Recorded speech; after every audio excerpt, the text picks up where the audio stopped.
The Last Candle Flickers. Part 2. Jonah's throat closed. Second candle encountered. Orientation defies physics. He reached to touch it. The flame inverted, rushing up the wick into the holder and snuffed itself out. At the same instant, the candle upstairs guttered audibly through the ceiling. Darkness swallowed the kitchen. Jonah's flashlight flickered, died. He smacked it against his palm. Nothing. He dug out the box of wooden matches. The first match snapped. The second flared, but the flame shrank, as though oxygen itself recoiled.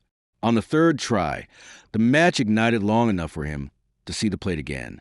The golden inscription had changed. The first is out. 2 remain. Jonah staggered back. The match died. In the black, he heard a child's voice, soft, sing-song. 1 for the sorrow, 2 for the mirth, 3 for the candle, 4 for the earth. He fled the kitchen, hands skimming walls. He found the staircase by memory and climbed.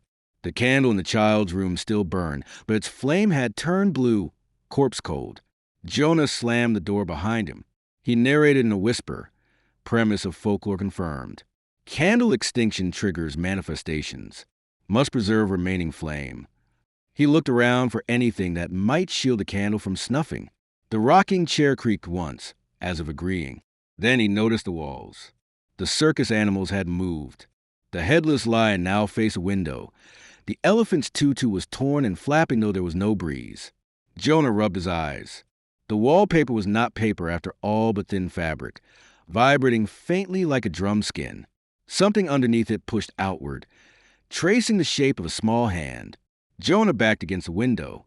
The candle between him and the room felt suddenly fragile. He could leave, break the glass, climb onto the roof, escape, but that would expose the flame to wind. He pictured the blue needle dying, and the thought struck him with physical pain. A new sound, liquid dripping. Jonah looked down. Wax in the candle was no longer falling onto the sill but pooling midair, coalescing into a translucent column that thickened, lengthened, until it resembled a second wick hanging beneath the first. At its tip, a bead of fire kindled. Now 2 flames burned in parallel, one rooted in brass, the other in nothing. Jonah stared, mesmerized. The second flame detached and drifted toward him, a firefly made of tallow. It hovered inches from his face. Heat licked his cheeks. He smelled burning hair, his own eyelashes singeing. The child's voice again, no longer sing-song but right beside his ear. Keep me or I keep you. Jonah swatted the flame. It dodged, gliding to the rocking chair where it settled on the seat. The chair began to rock violently, thumping against the floor. Each impact snuffed a flake of fire from the drifting wick, sending shadows capering like mad dancers. Jonah lunged, cupping his hands around the original candle. The brass holder scalded his palms, but he held on. The flame shrank, steadied. He could feel a pulse inside it, steady, human, afraid. A memory surfaced unbidden. Jonah at 8 years old, hiding beneath his grandmother's piano while his father raged upstairs.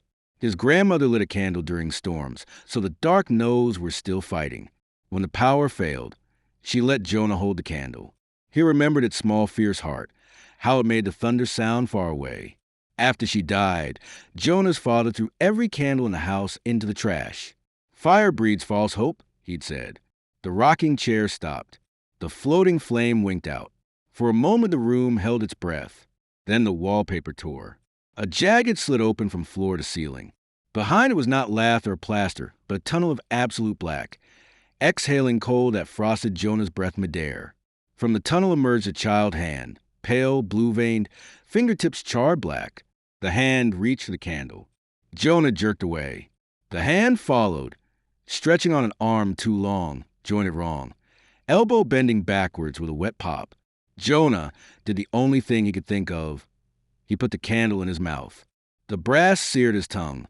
Molten wax scalded his lips.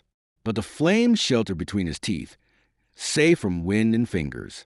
The charred hand recoiled as if burned by his saliva. For a second, Jonah thought he heard a child sob. Then the slit in the wall sealed with a sound like tearing fabric reversed, leaving no scar. Jonah spat the candle onto the floor. The flame had gone blue again, weaker.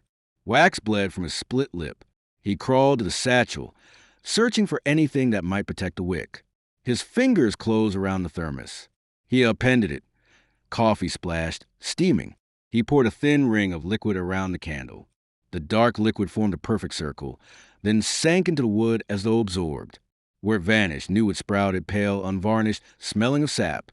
In seconds, a sapling-thin tree trunk rose, curling around the brass holder, cradling it in bark. The flame flushed orange, stronger. Jonah laughed, a crack sound. The tree kept growing, twigs budding, leaves unfurling like green tongues.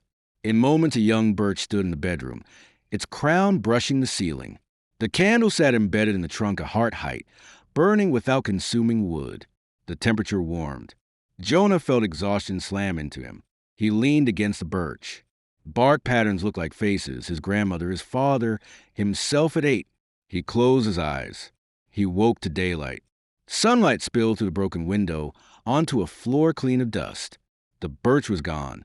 The candle sat on the sill, extinguished, a curl of smoke rising from a blackened wick. The room smelled of lilacs and coffee. Jonah's burns were gone. Only a coppery taste in his mouth remained. He descended the stairs. The front door stood open. Outside, birds sang. His car waited on the gravel, key still in the ignition. He drove away without looking back.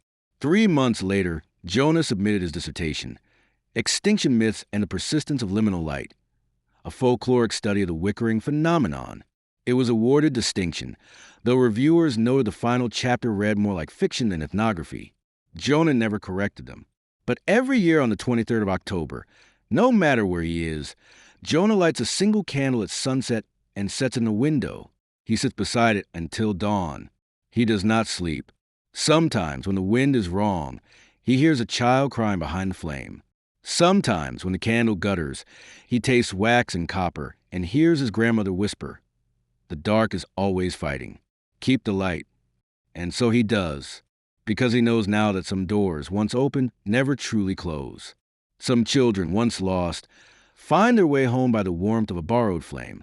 And some houses wait, not for the brave, but for the lonely. The last candle flickers. Somewhere, the Wickering waits.